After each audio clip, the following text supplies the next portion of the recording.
Everybody like and subscribe, praise the bell icon. Story number 1. One night, a police officer named Chris was patrolling a small town on the outskirts of a major city. It was a quiet, eerie night, the kind of silence where even the wind seemed reluctant to stir the trees. Chris had been working the graveyard shift for years, so he was used to the occasional oddity that came with the job. However, nothing could have prepared him for what happened on that shift. It was just past midnight when he got a call about a suspicious vehicle parked in a remote part of the town, near the woods. The dispatcher said a concerned resident had reported seeing a strange old car with its lights off, parked in a spot people rarely frequented. The caller said it had been there for over an hour. Chris pulled up, his headlights illuminating the forest edge, but there was no sign of the car. He got out of his patrol car, scanning the area. The hairs on the back of his neck stood up, but it could have just been the isolation playing tricks on him. The woods were dark, almost unnatural in their quiet. He walked closer to the spot where the car had supposedly been parked, his boots crunching on the gravel. That's when he noticed something that made his stomach twist, a trail of footprints leading into the woods. They were fresh, the soil still slightly damp, but they weren't the prints of someone who had wandered into the woods. They looked deliberate, almost as if they were made by someone trying to stay hidden. Chris followed the trail cautiously, his hand resting on his holster. The darkness around him was suffocating. He could barely make out the trees, but something in the air felt off. The trail led him deeper into the woods until he found something that made his blood run cold. An old shack, barely standing, hidden behind a thicket of trees. It was out of place, forgotten by time, and most importantly, it had a faint light flickering through a cracked window. Chris's instinct screamed at him to turn back. He was a cop, not an investigator, but curiosity pulled him toward the shack. He approached it slowly, his heartbeat thundering in his chest.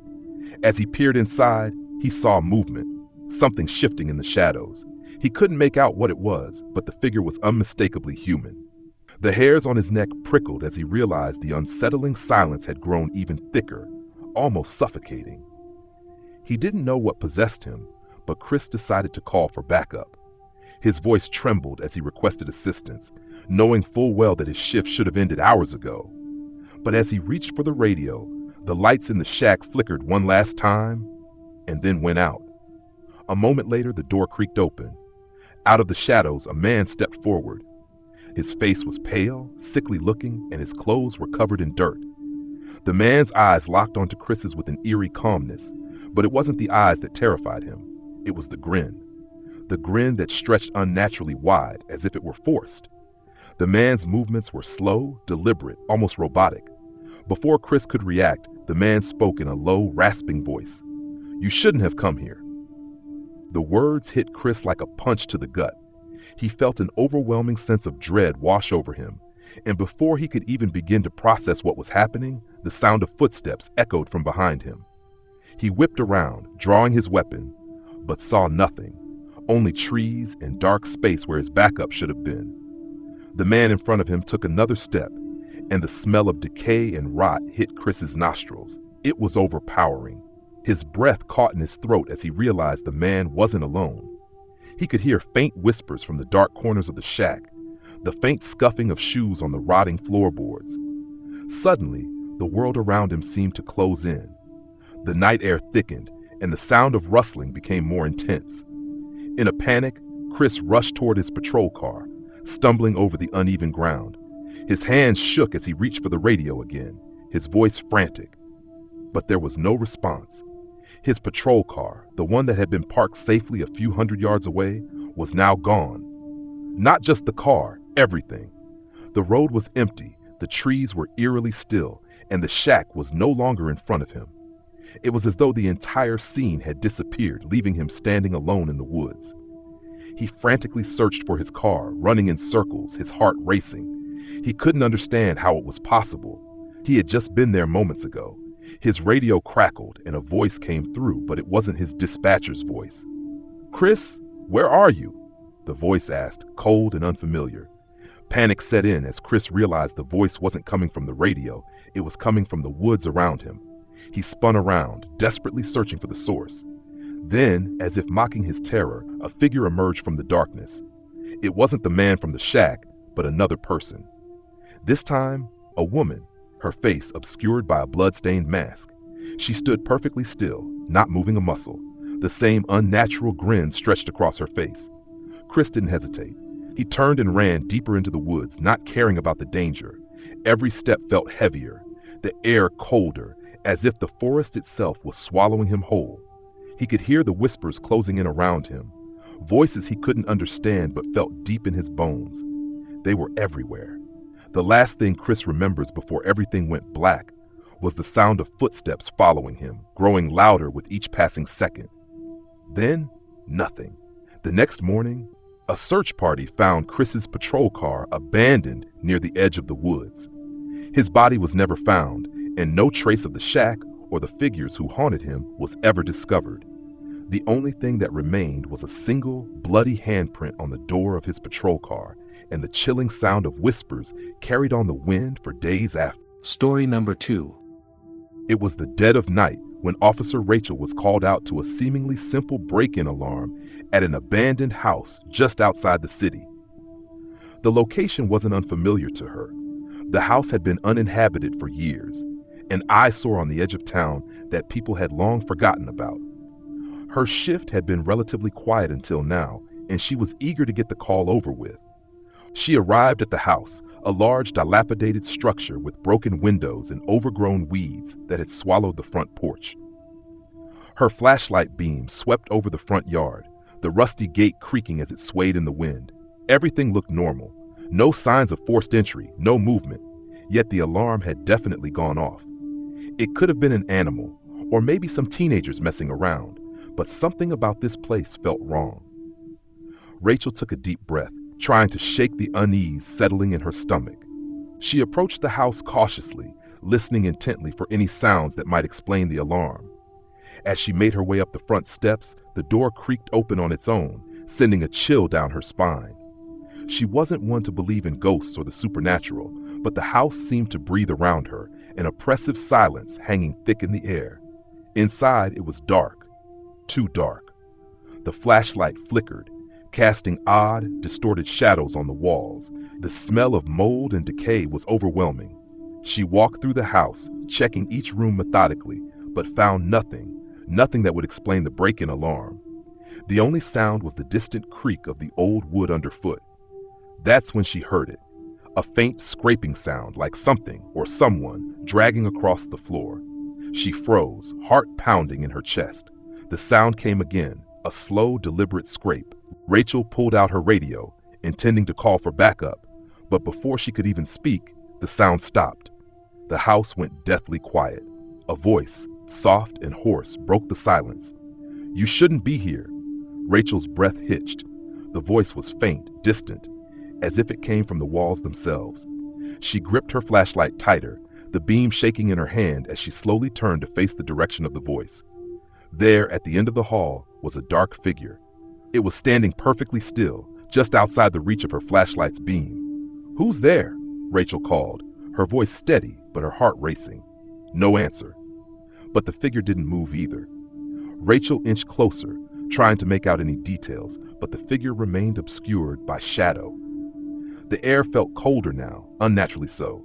The hairs on the back of her neck stood up, her instincts screaming at her to leave. The scraping sound started again, but this time it was closer, right behind her. She spun around, shining the flashlight wildly, but there was nothing. The figure at the end of the hall was gone. She took a step back, her hand reaching for her weapon. Suddenly she heard a whisper right beside her ear, too close for comfort. "You shouldn't be here." Rachel's heart pounded in her chest. She turned, almost expecting to see someone standing right next to her, but the hallway was empty. The house was empty. The only sound was her ragged breathing. She backed toward the front door, each step feeling heavier. She couldn't shake the feeling of being watched, of something lurking just out of sight. When her hand finally brushed the doorframe, she ran, not looking back. But as she stepped out onto the porch, she stopped dead in her tracks.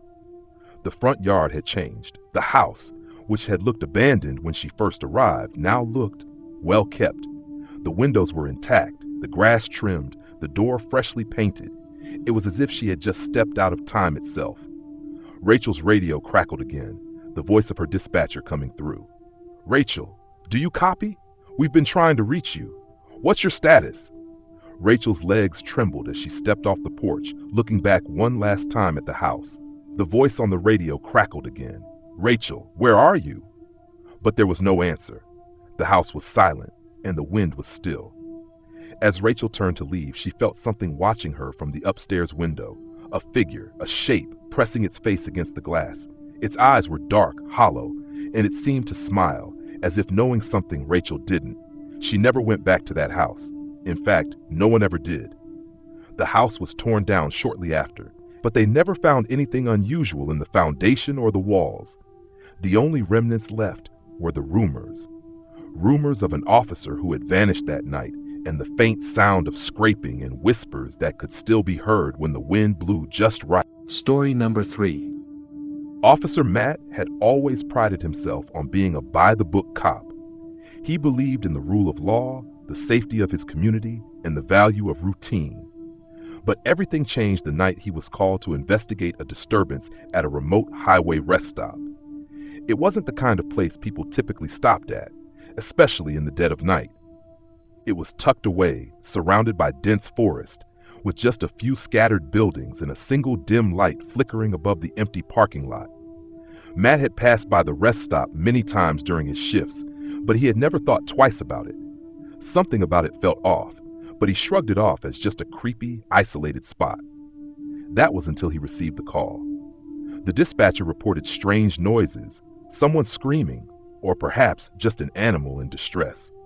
Either way, it was enough for Matt to drive out there and check it out.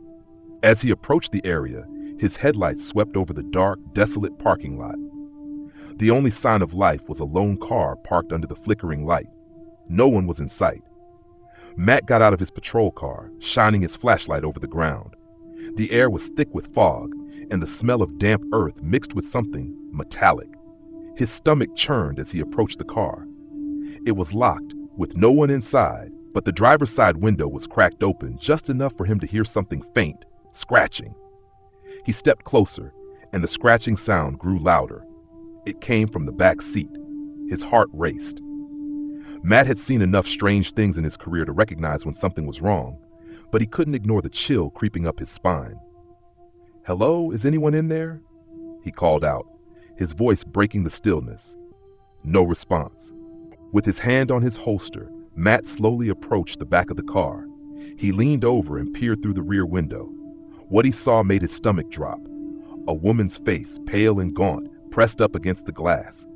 Her eyes were wide open, but there was something wrong, unnatural about the way they stared back at him. There was a look of pure terror frozen on her face, and her lips were moving, but no sound came out. Matt stumbled back in shock. He felt his pulse quicken. Was she alive? Why wasn't she trying to get out? He didn't waste any more time thinking. With his hands shaking, he drew his weapon and approached the car, ready to break the window if necessary. But as he got closer, he saw something else, something far more unsettling. The woman's face wasn't moving. It wasn't changing expression. It wasn't even blinking. It was as if she was stuck there, locked in some kind of unnatural stillness. With a deep breath, Matt smashed the back window, the glass shattering with a loud crack. But when he looked inside, the back seat was empty. No woman, nothing. The car was completely vacant. His heart was pounding now. What was going on? He looked around frantically, expecting to see something, anything that would explain what had just happened. But there was nothing. Just the empty, eerie rest stop and the sound of his own breathing. As he stood there, his mind racing, he heard a low voice, whispering, but not from anyone around him. It was coming from the trees. His flashlight flickered as he turned to the source of the sound. "You shouldn't have come here," the voice said, soft but clear. Matt's pulse quickened. The voice sounded too close for comfort, yet when he shone his light toward the woods, there was no one there. He didn't hesitate. His instincts kicked in. He backed away slowly, his eyes darting back and forth, scanning the area. But just as he turned to head back to his patrol car, he froze. Standing in the shadows of the rest stop building was a figure, a tall, dark silhouette. The figure didn't move, but Matt could feel its eyes on him. The whispers grew louder, circling around him, but it wasn't just the voice anymore. It was as if the very air was alive with strange murmurs. Matt felt his throat tighten. The figure stepped forward, revealing a face, but it wasn't human. Its eyes were black, hollow, and its mouth stretched into an unnatural grin. He couldn't move. He couldn't breathe.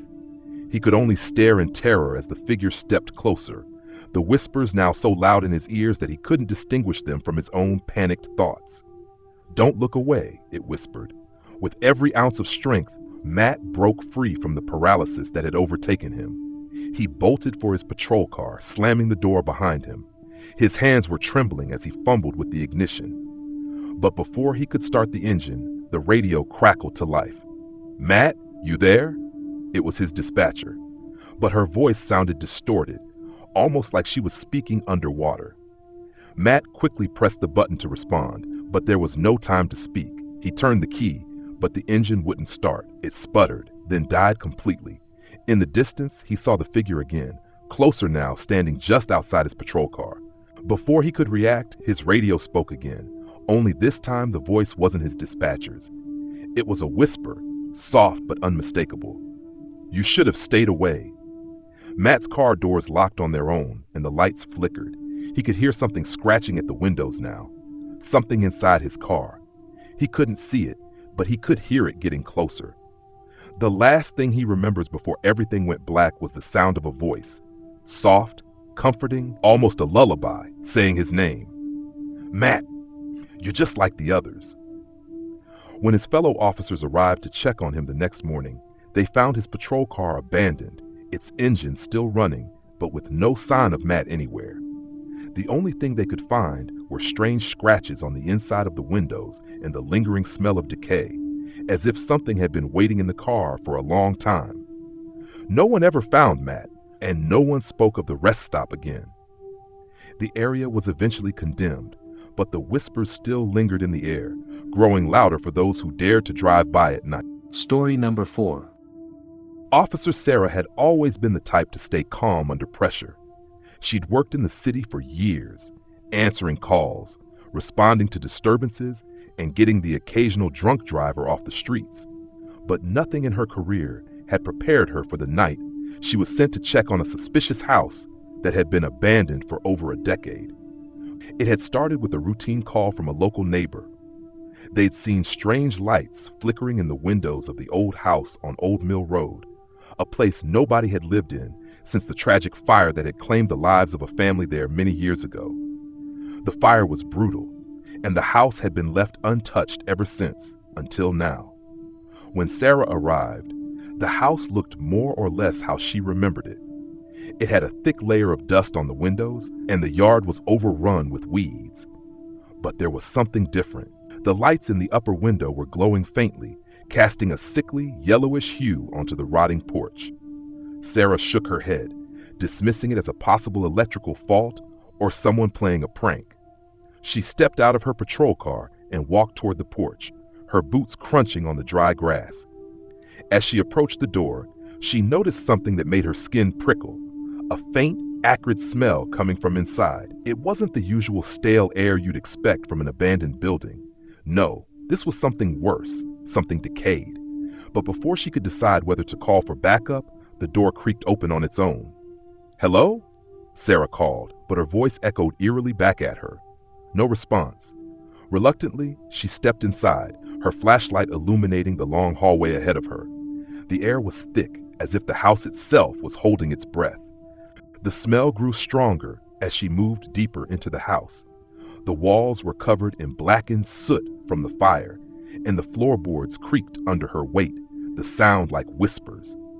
As she moved toward the staircase, something caught her eye, a flicker of movement in the corner of the hallway. She turned her flashlight toward it, but there was nothing there. Her heart began to race. She knew there were no animals that could have caused it, at least none that could be that quiet and quick.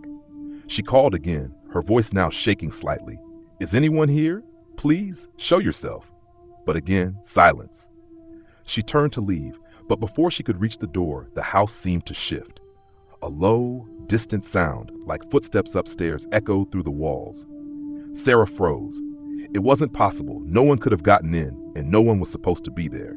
The house had been empty for years. "Hello?" she called again, stepping cautiously toward the stairs. "This isn't funny. Come on out." The footsteps grew louder, more deliberate, as if something was coming down the stairs. Sarah's instincts screamed at her to run, but her feet were rooted to the spot, drawn in by the unsettling sound. Slowly she ascended the staircase, her flashlight casting weak beams of light that barely touched the dark corners of the upper floor. The sound of the footsteps was unmistakable now, right behind her, but when she spun around, there was no one there. Her breath caught in her throat. She could feel it, though. Something was there. Something was waiting for her. Suddenly, a cold wind blew through the house, and the lights in the upper window flickered violently, casting long, sinister shadows across the walls. The footsteps stopped, and the house fell silent once again, as if holding its breath, waiting for her to make a move. Then, from somewhere deep within the shadows, a voice whispered her name. "Sarah." Her heart lurched in her chest. The voice was soft, almost soothing, but there was something horribly wrong about it. Something ancient and filled with malice. It wasn't human. "Sarah, come closer." The voice coaxed, its tone almost childlike. "I'm waiting." Despite every fiber of her being screaming at her to run, Sarah stepped forward. She knew she shouldn't. She knew she was dangerously close to something she couldn't understand. But the voice, it was so inviting, so insistent, she couldn't fight the pull. As she approached the source of the voice, she saw something move in the shadows, a figure. A pale, gaunt figure with long, stringy hair and hollow eyes. The face was deformed as though it had been burned beyond recognition, but Sarah could still make out the twisted grin that stretched from ear to ear. It was grinning at her as if it knew something she didn't. The figure stepped forward, its movements jerky and unnatural. It reached out with a skeletal hand, its fingers elongating as if it were trying to touch her. The voice was louder now, more insistent. "Come closer, Sarah. Don't be afraid." That was all it took for Sarah's instincts to kick in. She turned and bolted for the door, her heart pounding in her chest. The floor seemed to shift beneath her feet as she ran, as if the house itself were trying to stop her. The air turned icy cold, and the walls seemed to close in on her. Her flashlight flickered, casting brief, ghostly images across the hallway. When she reached the front door, she tried to push it open, but it wouldn't budge. It was as if the house was holding her inside. She yanked the door again, her muscles straining, but it remained locked tight. That's when she heard it, scraping noises from behind her, slow and deliberate, getting closer. She spun around to find the figure, now much closer, crawling toward her with unnaturally long limbs. Its grin stretched wider, its eyes locked onto hers. In a panic, Sarah threw herself against the door one last time, the wood splintering under the force of her weight. The door flew open, and she stumbled outside into the night air, gasping for breath. When other officers arrived, they found the house exactly as it had been before, empty, abandoned, and seemingly untouched. There were no signs of anyone having been there, no evidence of the figure Sarah had seen, only a strange, lingering smell of decay, faint whispers in the wind, and the unmistakable feeling that something, or someone, was still waiting for them inside. Sarah never spoke of what happened that night, but she was never the same. Every time she passed the house on Old Mill Road, she felt the cold breath of something watching her, waiting. And sometimes, just before she turned the corner, she would hear that voice again, whispering her name in the dark. Story number 5. Officer Jake had seen a lot during his time on the force. Car chases, fights, violent crimes, but nothing had prepared him for what happened the night he was called out to investigate a routine noise complaint in a residential area on the outskirts of town. It was the kind of neighborhood that seemed too quiet, almost abandoned. The houses were old, many of them with peeling paint and overgrown lawns, but it had always been a safe, peaceful place. At least, that's what he thought. The call came in around 2 a.m. A neighbor had heard disturbing sounds coming from one of the houses, faint banging noises, followed by what sounded like someone sobbing. The address was for a house that had been empty for weeks after the previous owners had moved away. Jake had passed by it a few times and noticed the for sale sign out front, but there was never any indication that anyone was living there. When he arrived at the house, everything seemed normal, too normal. The lights were off, the windows closed, and there was no sign of life. But as he stepped onto the porch, the faint sound of crying drifted through the air, barely audible at first, but unmistakable. It sounded like a woman, low, quiet sobs, almost like a soft whisper in the wind. Jake's heart began to race, but he shook it off as a trick of the night. He knocked on the door, but there was no response. The crying continued, louder now, as though it was coming from inside. He tried the door, and to his surprise, it opened easily. He called out, announcing himself, but there was no answer. The house smelled strange, stale, like something had been rotting for days, though nothing was visible. The air felt thick, almost as though it were pressing in on him. He crept inside, his flashlight scanning the dark rooms. The sound of the sobbing grew louder, and Jake found himself drawn toward the staircase as if something was calling him up. The stairs creaked under his weight as he ascended, the crying becoming almost deafening with every step. When he reached the second floor, he noticed something strange. There were no lights on, but every door was wide open. The rooms were completely empty, yet the oppressive silence felt unnatural. The sobbing came from the end of the hallway. Jake moved cautiously toward the sound, his flashlight shaking slightly in his hand. At the far end of the hall, he saw a door, slightly ajar. The crying was coming from inside. He pushed the door open slowly, his flashlight cutting through the darkness. The room was completely barren except for a rocking chair, slowly moving back and forth. And then in the chair was a woman. Her face was hidden in her hands, her body shaking with silent sobs. "Ma'am?" Jake called gently, stepping closer. "Are you okay?" The woman's sobs stopped abruptly. She slowly lowered her hands from her face, and Jake's breath caught in his throat. Her eyes were wide and glassy, but what horrified him wasn't her vacant expression. It was the fact that her face seemed wrong. It was pale, stretched too tight over her skull, and her skin looked almost translucent, as if she had been dead for days. "Who are you?" she whispered, her voice hoarse, almost breathless. "What do you want?" Jake took a step back, his hand instinctively reaching for his radio. But as soon as he moved, she stood up with unnatural speed. The chair slammed to the ground behind her, but she didn't seem to notice. She was coming toward him now, her movements jerky and unnatural, her head tilting at odd angles as she took each step. "Why? Are you here?" she rasped, her voice rising to an unsettling shriek. Jake's heart pounded in his chest as he backed away. Something about her didn't feel right. Her eyes never blinked, and the closer she got, the more he noticed the strange, almost glowing bruises on her skin, deep purple and black, as if someone had been choking her for days. He stumbled backward, ready to run, but as he turned toward the door, he found it was no longer open. The room had changed. He spun around looking for an escape, but the walls seemed to have closed in. The woman was closer now, too close, her mouth twisted into an impossible grin, the edges of her lips stretching too far across her face. "You shouldn't have come here," she whispered again, her voice now a chilling guttural growl. Panic surged through Jake as he reached for his gun, but before he could draw it, the lights flickered. The room seemed to warp, and then, with a sickening lurch, everything around him went pitch black.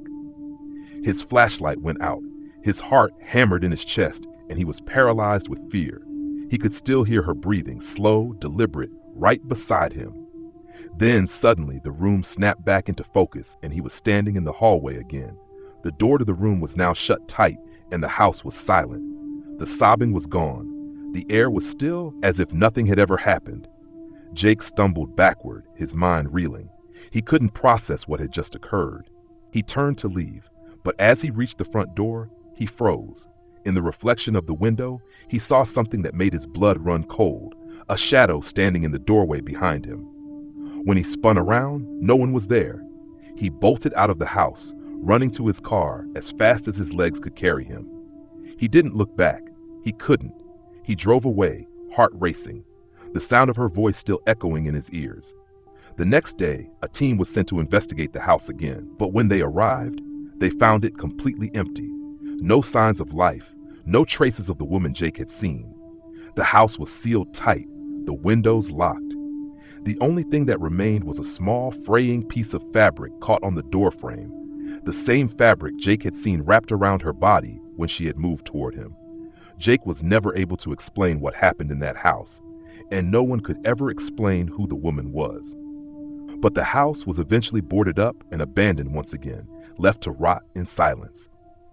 They say if you stand in front of that house late at night, you can still hear the sobbing, and if you listen long enough, you might hear her whisper your name just before the door creaks open. Story number 6. Detective Harper had seen his fair share of unsettling crime scenes, but nothing had prepared him for the night he was called to a small, secluded cabin deep in the woods. The call came in late, around midnight, a distress call from a woman who claimed her husband had gone missing. The strange thing, she hadn't been able to explain how. He had just vanished from their home without a trace. The cabin was an hour outside of the city, tucked away among trees so thick that it felt like the world outside didn't exist. When Harper arrived, he noticed the eerie silence of the place. No sounds of wildlife, no wind rustling the leaves, just an unnatural quiet that seemed to weigh on the air. The house looked old, its wood warped and discolored from years of neglect. A small porch light flickered above the door, casting weak shadows on the porch steps. As Harper knocked on the door, a woman opened it, her eyes wide with panic. She was thin, disheveled, and trembling, her clothes hastily thrown on, as though she hadn't slept in days. She introduced herself as Emma and immediately began explaining the situation. "My husband, he's gone," Emma said, her voice breaking. "He was here with me last night, but now he's just gone, like he never existed." Harper took a step inside. The cabin was sparsely furnished, the walls adorned with old photographs and dusty paintings. Everything looked normal at first glance, but the more Harper looked around, the more he noticed small details that didn't sit right. The air smelled stale, like something had been left to rot.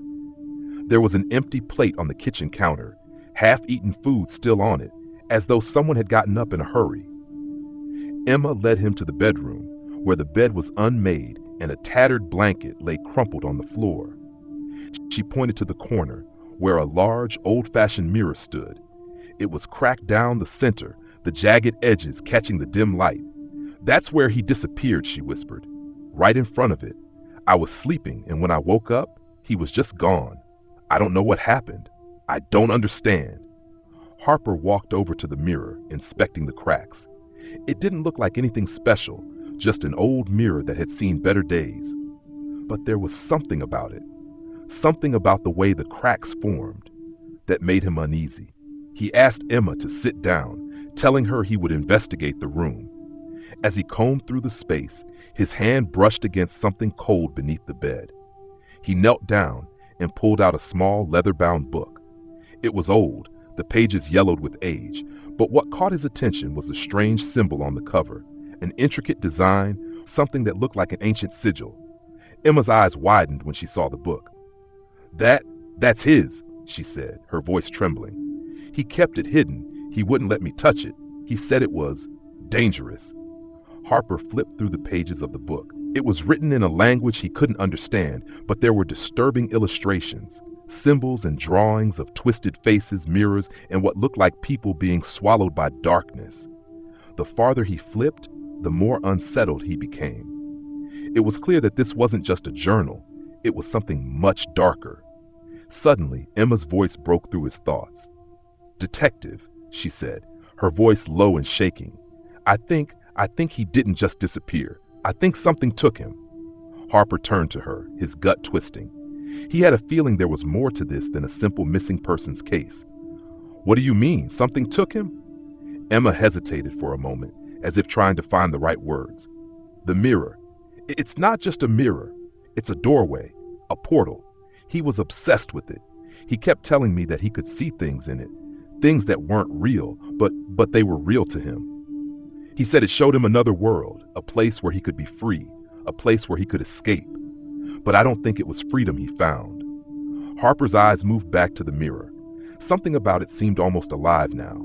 The air around it felt heavier, colder.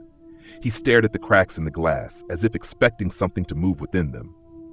"Emma, when was the last time you saw him?" Harper asked, his voice strained. "It was last night," she said, almost too quietly. He was drawn to the mirror again. I could hear him whispering to it, talking to it like it was alive. Then, suddenly, he stopped. I woke up and he was gone. No noise, no struggle. Gone. Harper turned to face her, his mind racing. The more he thought about it, the more it made sense. The mirror was the key. Whatever this place was, whatever power it held, it had drawn him in. But was it really just the mirror, or was something else inside of it? He knew he had to act fast. Something told him that if he didn't, he would end up like Emma's husband, lost, taken by whatever haunted this place. "Stay here," he told her firmly. "I'm going to check the mirror. Don't touch anything." Emma nodded, her eyes wide with fear. Harper stepped closer to the mirror, his reflection staring back at him. As he gazed into it, the room behind him began to warp. The edges of the glass seemed to ripple, like water disturbed by a stone. His breath caught in his throat. He reached out tentatively, his hand hovering just above the glass. Suddenly, he felt a sharp, cold pull, like something was yanking him in. He staggered back, but his hand was no longer his own. It was trapped, as if the mirror had grabbed hold of him. His heart raced as he struggled to free himself, but it was too late. The world around him spun wildly, the mirror's surface stretching and distorting. He could hear faint whispers, a low hum that felt like it was coming from deep within the glass. His vision blurred as the dark shapes inside the mirror grew closer. Then, in a flash, he was falling, plunging into the blackness, into whatever dark world lay on the other side. When Emma entered the room moments later, she found the mirror shattered, the pieces scattered across the floor like broken teeth. But Harper was gone, vanished without a trace. No one ever saw him again. The cabin was abandoned soon after, the house left to rot in the forest. Some say the mirror still sits there, cracked and broken, waiting for the next soul to look into it and never come back. And late at night, if you stand at the edge of the forest, you might hear faint whispers calling your name, beckoning you to come closer. Story number 7. Officer Laura had always believed she could handle anything on the job. She had worked in law enforcement for years and had responded to her fair share of strange calls, everything from domestic disputes to violent crimes. But she had never encountered anything like this. It all started one late autumn evening when she was dispatched to a seemingly routine call. A local resident had reported hearing strange noises coming from a small, run-down house on the edge of town. The neighbor claimed to have seen a man, a shadow, standing in the window at odd hours of the night, and the house had been vacant for several months. The neighbors thought someone might have broken in, or worse, something else might be going on. Laura arrived at the house just after sunset. The air was thick with mist, the fog rolling in from the nearby woods. The house was situated at the end of a dead-end road, its sagging roof and broken windows adding to the eerie atmosphere. A chill ran through her as she stepped out of her patrol car, the sound of the gravel crunching beneath her boots sending an unsettling echo through the silence. The porch light flickered as she approached the door. It was dark inside, save for the faint light that spilled through the cracks in the windows. She knocked several times, but there was no answer. She called out to anyone inside, but nothing. The door was locked, but the window next to it was slightly ajar. Curiosity tugged at her. She felt an unusual pull to investigate further, so she slipped through the small opening in the window, landing softly on the floor inside. Immediately, she noticed the silence, the kind of silence that wasn't peaceful, but suffocating. The house smelled musty, like it had been abandoned for far longer than just a few months. The floorboards creaked beneath her as she cautiously moved deeper into the house. The air felt heavy, oppressive. The first thing that caught her eye was the hallway mirror. It was large, antique, and framed in ornate wood, but it was cracked, deep lines stretching across its surface like scars on a person's face. The glass reflected nothing but darkness. No dust or dirt on the surface, just a cold, sharp emptiness. Her breath quickened as she stepped closer to it. There was something unsettling about the way it didn't reflect the room properly. The edges of the reflection seemed off, as if the world behind her was not quite in sync with the world she was standing in. Shaking her head, she forced herself to look away. She could hear faint footsteps, slow and heavy from somewhere deeper in the house. A chill crept down her spine. "Hello?" Laura called out, her voice echoing off the walls. "Is anyone here?" The footsteps stopped. Her heart thudded in her chest as she took another step forward. The room was sparsely furnished, a few chairs pushed against the walls, a coffee table that had seen better days. Nothing seemed out of place, except for the way everything felt wrong. It felt like something was watching her. Her flashlight flickered, then went out. She cursed under her breath and tapped it a few times, but it refused to work. The shadows seemed to grow deeper around her as she moved through the house. There was something in the air, something thick and suffocating. Then she heard it, a whisper, barely audible but unmistakable. It came from the darkened hallway ahead of her. "Help me." Laura froze. The voice was weak, distant, but it sent a wave of unease crashing over her. It didn't sound like a cry for help. It sounded like a warning. Despite her better judgment, she took a step forward, moving toward the sound. The hallway was longer than it seemed, the walls closing in around her as she made her way toward the source of the whisper. The house groaned as if it was alive, creaking and shifting under her feet. She reached the end of the hallway and stood before a closed door, the whispers louder now, frantic. "Help me! Who's there?" Laura demanded, her voice sharp with authority. She reached for her radio, but the static was so thick she couldn't get a signal. Her anxiety rose as the whispering grew louder, almost frantic, like something was behind the door, pleading to be released. With trembling hands, she pushed the door open. Inside, the room was empty except for an old wooden rocking chair, its back facing her. The air was colder here, and the smell of damp wood and decay was stronger. She could feel something stirring in the room, something dark, something that didn't belong. "Who's in there?" Laura asked, stepping forward. Suddenly, the chair rocked forward, creaking loudly, as if someone or something had just sat in it. The whisper came again, but this time it wasn't a plea for help. "Get out!" Laura's heart pounded in her chest as the chair slowly turned, but no one was sitting in it. The room fell completely still. The shadows in the corner seemed to pulse, alive, as if they were closing in on her. She backed away slowly, her hands shaking. The door slammed shut behind her with a deafening bang. She spun around, her breath catching in her throat. The hallway was gone. The walls had shifted, warped. The rooms were no longer in their original place, as though the house itself had transformed into a maze. She tried the door, but it wouldn't budge. Panic surged within her. She could hear the whispers again, but they weren't coming from one place. They were everywhere. The house itself was whispering, beckoning her into the dark.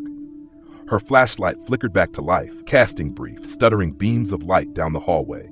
But as the light moved across the walls, the images and the reflections began to change. Faces, eyes, hollow, staring eyes. Laura screamed, her voice echoing through the house, but the whispers drowned her out. "Get out! You shouldn't be here!" With all her strength, she slammed her shoulder into the door. It burst open, and she was free, stumbling out into the yard, gasping for air, her heart racing. The night air never felt so cold, so suffocating. She didn't stop running until she reached her car. When she reported back to the station, the house was gone. It wasn't on any maps. No one had ever heard of it. The neighbors swore the house had been vacant for years, untouched. There were no records of it ever being owned. But Laura never went back. The whispers still echoed in her ears every time she closed her eyes.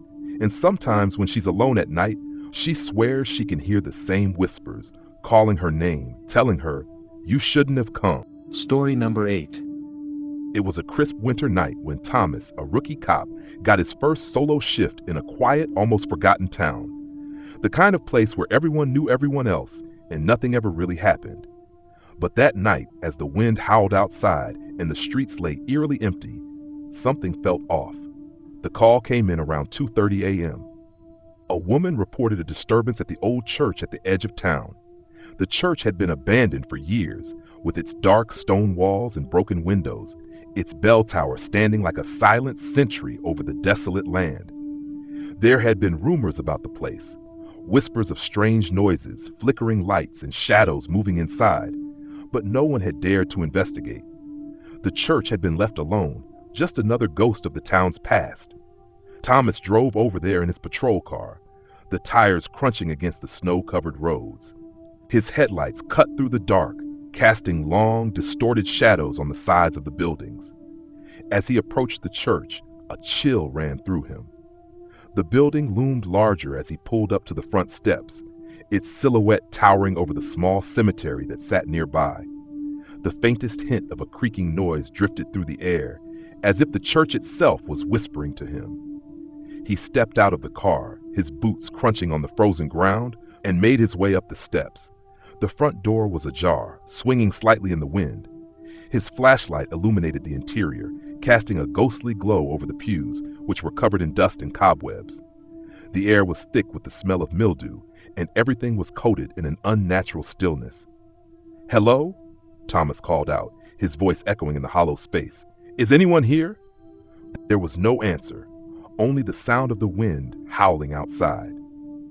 He hesitated for a moment, his instincts telling him to turn back, but he pressed forward.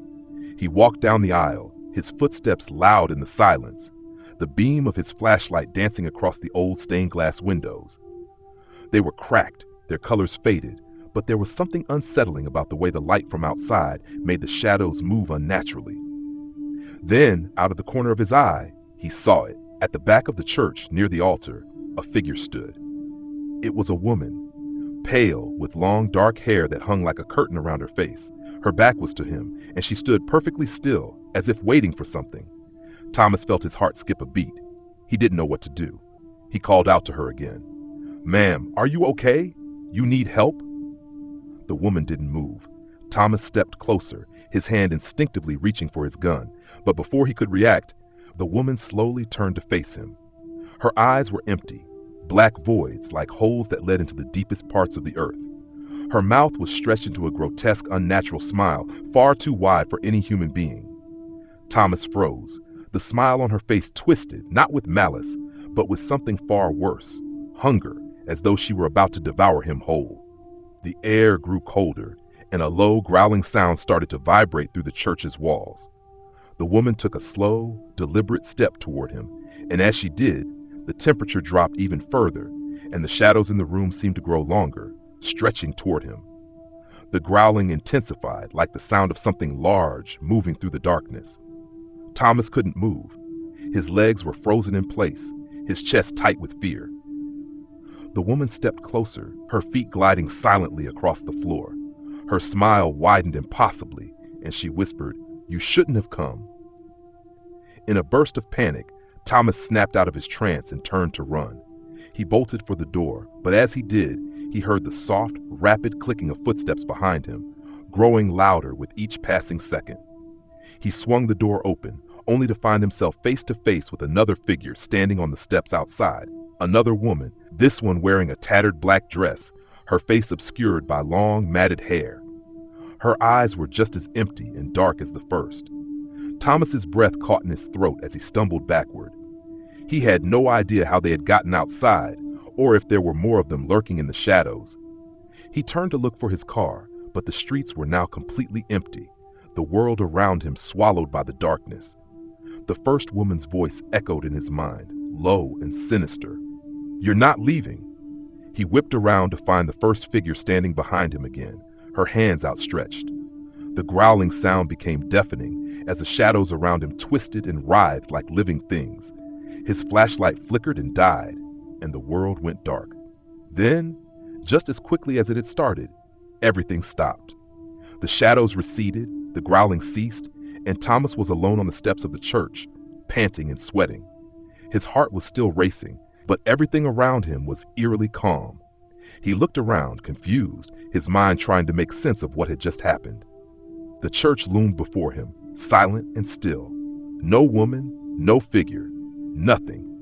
He hurried back to his car, his hands trembling as he started the engine.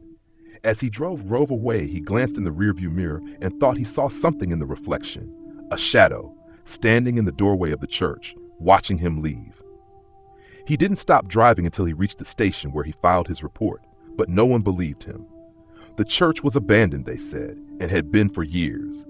The records showed nothing unusual.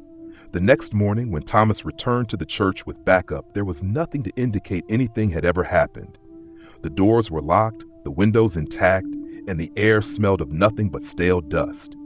The only trace left was a single small object on the doorstep, an old cracked pocket watch, its hands frozen at 2:30 a.m. Thomas couldn't shake the feeling that the woman, or whatever she had been, was still there, waiting. And sometimes, on quiet nights, when he's driving alone through the town, he swears he sees the church's silhouette out of the corner of his eye, its windows staring back at him like dark, hollow eyes, and he hears the faintest whisper, just barely above the wind. "You shouldn't have come." Story number 9. It was a stormy night when Officer Jessica found herself on an unexpected call that would haunt her for the rest of her life. The call came from an elderly man named Mr. Donovan, who lived alone in a creaky old house on the outskirts of town. His voice trembled as he reported hearing strange noises coming from the attic, but when asked what they sounded like, he could only describe them as whispers and scratching. At first, Jessica thought it was probably a case of an old man imagining things. The house was known to be outdated, and with the storm raging outside, any noise could easily be amplified. But when she heard the worry in Mr. Donovan's voice, something about it felt different. The house was dark, its windows fogged by the pouring rain. Jessica pulled up the long driveway, her headlights flickering as she came to a stop in front of the front porch. The storm had knocked out the power in the area, leaving the house in complete darkness. The only light came from the occasional lightning strike, illuminating the old structure with fleeting flashes. She knocked on the door, and it creaked open almost immediately, as though it had been waiting for her. Mr. Donovan stood in the doorway, his thin, hunched frame barely visible in the shadows. His eyes were wide with fear, his hands shaking as he beckoned her inside. "It's upstairs," he said in a hoarse whisper, glancing nervously over his shoulder. "I've been hearing it for days now, scratching and whispers. It's not the wind, officer, it's something else." Jessica gave him a reassuring smile, though she wasn't entirely convinced. She followed him into the dark house, her flashlight cutting through the pitch-black hallway. The air inside was damp, and the house smelled of mildew and something faintly sour, as though it hadn't been aired out in years. Mr. Donovan led her up creaky stairs to the second floor, the beams of her flashlight catching on faded wallpaper and worn-down furniture. The hallway was narrow, and the air felt cold, unnaturally cold, for a house that should have been heated. The faint sound of scratching echoed through the walls, distant at first, then louder the closer they got to the attic door. Jessica hesitated at the door. It was old, the wood swollen with age and moisture. The scratching sound was unmistakable now, coming from behind the door, and it sent a chill through her bones. "What is it?" she asked, turning to Mr. Donovan. He was standing behind her now, his face pale, his eyes locked on the door. "I don't know," he whispered, voice shaking. "I don't know what it is, but it's not something I've ever heard before. Please, please help me." She took a deep breath and without another word, pushed open the attic door. The stairs creaked as she ascended, each step groaning under her weight. The moment she stepped into the attic, the temperature dropped even further, and the scratching stopped. The room was dark, save for the occasional flicker of lightning that illuminated the cluttered space. Jessica's flashlight swept across the room. Boxes and old furniture were stacked haphazardly along the walls, but nothing seemed out of place. She moved closer to a large, old chest in the far corner. The scratching had stopped, but now there was a soft whispering, like voices whispering just out of earshot. She knelt by the chest, her hands trembling as she opened it. The lid creaked, and inside she found only old, dusty blankets and forgotten trinkets. But then she saw something that made her blood run cold, a set of human-like handprints smeared across the inside of the chest, as if someone or something had been trapped inside and tried desperately to get out. Just as she was about to stand up, the whispering grew louder. It was no longer distant. It was right behind her. Her skin prickled with the sensation of being watched. Turning slowly, she shined her flashlight into the dark corner of the attic. At first, she saw nothing, but then, as the light flickered, she saw it. A shadow. Not a normal shadow, but something wrong. It was moving against the grain of the light, as if it were alive. It seemed to undulate and stretch, shifting in unnatural ways. It looked almost like a figure, but there was something wrong with its shape. It didn't have a defined form, just a mass of darkness that seemed to consume the space around it. Jessica's breath caught in her throat and she stepped back, her heart pounding in her chest. But the shadow didn't move toward her. It simply stood there, watching, waiting. The whispering grew louder. It was no longer soft and distant. It was urgent, frantic. "Get out," the voices seemed to hiss, a chorus of low, raspy tones. Jessica turned to leave, her legs unsteady with fear, but as she moved toward the stairs, something grabbed her ankle. She screamed and spun around. There was nothing there, no hands, no figure, just the cold, empty air. But the grip was still there, pulling her back into the attic. She kicked, struggling to free herself, and the invisible force released her with a sudden jerk. She stumbled down the stairs, nearly falling as she ran. Mr. Donovan was at the bottom of the stairs, his face a mask of terror. "Did you see it? Did you see what's up there?" she gasped, still trembling. But Mr. Donovan didn't answer. He just stared at her, his eyes wide with something deeper than fear, something almost... "It's not the first time it's come," he whispered. "It's been here for years, in the walls, in the attic. It always finds someone to listen. Always." Jessica didn't stay to hear more. She left, backing out of the house, and slammed the door behind her. The storm was still raging outside, but it felt like the house was still watching her, waiting for her to come back. Later that night, she tried to call her supervisor, but when the phone rang, there was no answer. The next morning, she returned to the station, only to find that the call she had responded to was not in the system. There was no record of Mr. Donovan, no record of any disturbance at that house. Curious, Jessica went to the local records office. There she found an old, faded newspaper clipping. The headline read, "Local family vanishes without a trace. House on Willow Street abandoned." The article detailed the disappearance of the Donovan family years earlier, with no leads or explanations. But in the article's photo, something stood out, just barely visible in the corner. There was a dark shadow. It looked like a figure standing in the doorway of the house. And in the reflection of the glass, the figure had no face, only darkness. Jessica never spoke of what she saw that night, but every time she passed by that house, she couldn't help but glance up at the attic window. And sometimes, in the stillness of the night, she could almost hear the whispering again, calling her name. Story number 10. It was supposed to be just another quiet patrol shift for Officer Harris. He had been working the night shift in a sleepy town on the outskirts of the city for a few months now, and things had been relatively calm. Crime was low, and the people in town seemed friendly enough, though there were whispers of strange occurrences in the area, mostly coming from the locals who had lived there for generations. But Harris wasn't the superstitious type. He chalked it up to small-town folklore and ignored the warnings. That night, as the clock neared midnight, a call came through. A woman had reported strange noises coming from the woods near the edge of town. She had heard what sounded like footsteps crunching through the snow, but when she looked outside, there was nothing there. The dispatcher couldn't find any other details, and it seemed like a bizarre call, but Harris was the closest officer.